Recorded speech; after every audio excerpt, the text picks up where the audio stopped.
The Military Gravy Train, Full Speed Ahead. Written by Andrew Syrios. Originally published September 28, 2015 on Mises.org.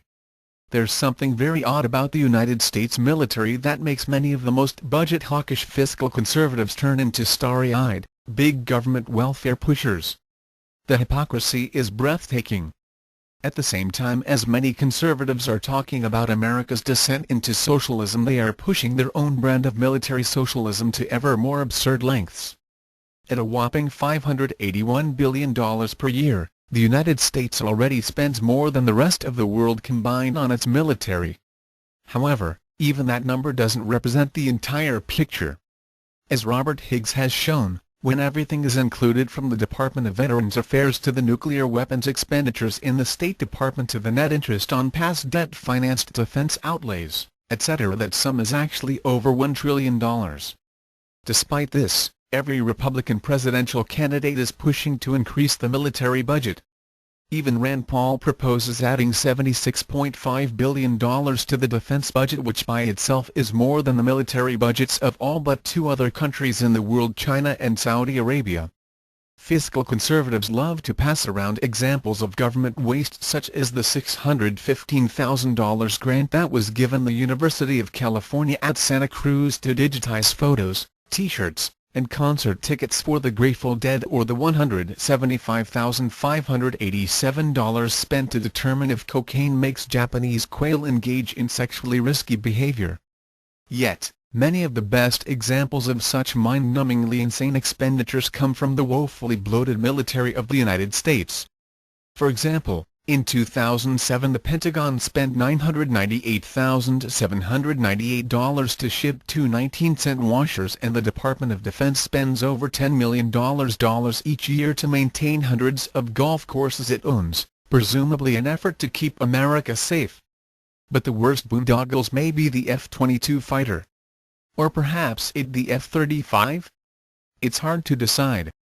According to the Washington Post, the F-22 has recently required more than 30 hours of maintenance for every hour in the skies, pushing its hourly cost of flying to more than $44,000. Oh, and it can fly in the rain either.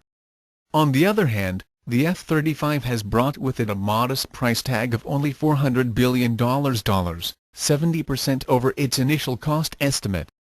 And it can even defeat the fighter jet it is supposed to replace in a dogfight. These massive taxpayer rip-offs join many other projects costing hundreds of billions of dollars, for weapons the military often doesn't even want. Indeed, the military-industrial complex, as Dwight Eisenhower called it, is one of the biggest, if not the biggest, examples of corporate welfare and corporate government malfeasance around. Lockheed Martin and other military contractors use a variety of unsavory means to ensure ever bigger contracts for ever more unnecessary military contraptions to be paid for at the taxpayer expense. One method is spreading the work around. Basically, these companies will contract and subcontract the work for any given project to as many congressional districts as possible to ensure wide support among congressmen who don't want to see their district lose jobs. It should be noted that Eisenhower originally wanted to call it the Military-Industrial Congressional Complex. For example, the F-35 mentioned above had 1,300 suppliers in 45 states. Another tactic is using the cost-plus approach, which basically has the government pay the contractor cost, plus a certain agreed-upon profit. Unfortunately, as is probably apparent, this provides the extremely perverse incentive for the company to let the project become as expensive as possible in order to make as big a profit as possible.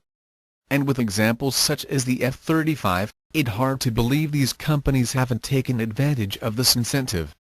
Just as welfare degrades people's work ethic and resourcefulness, when looking at the sheer waste of these military contracts, it appears corporate welfare degrades a company's dynamism. As Tom Woods notes in his book Rollback, the amount the United States has spent on its military is absolutely staggering. During the period from 1947 through 1987, the Pentagon used in 1982 $7.62 trillion in capital resources. In 1985, the Department of Commerce estimated the value of the nation's plants, equipment, and infrastructure capital stock, at just over $7.29 trillion. In other words, the amount spent over that period could have doubled the American capital stock or modernized and replaced the existing stock. And what has all of this gotten us? Tom Woods again. After all the spending, the end result has actually been a smaller military with older equipment. Since the attacks of September 11, 2001, more than $2 trillion has been added to the 1999 baseline Pentagon budget. Roughly half went to the wars in Iraq and Afghanistan, while the other $1 trillion went to non-war military spending. What did Americans get for that $1 trillion?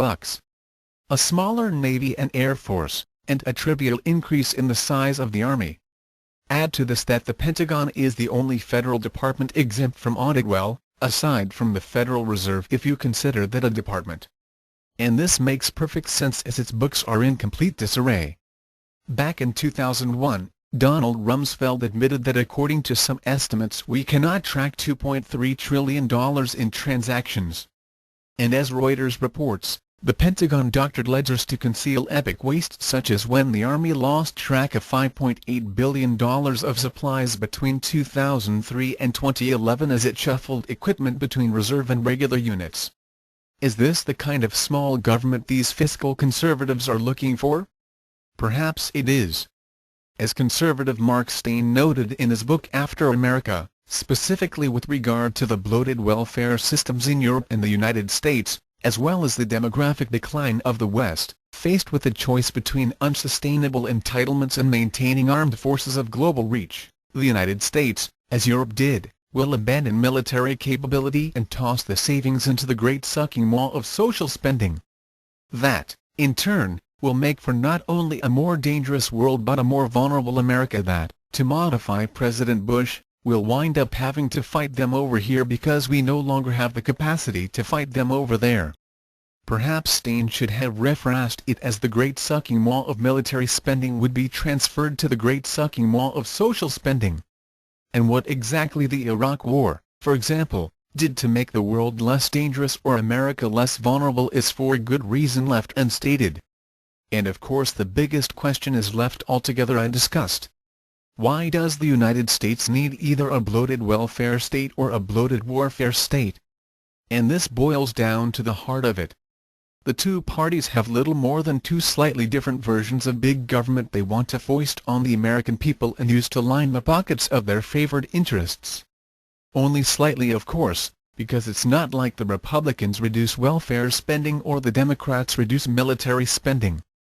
In the end, it's not very complicated. A small government with a massive military is an oxymoron. It's about time that fiscal conservatives figured this out.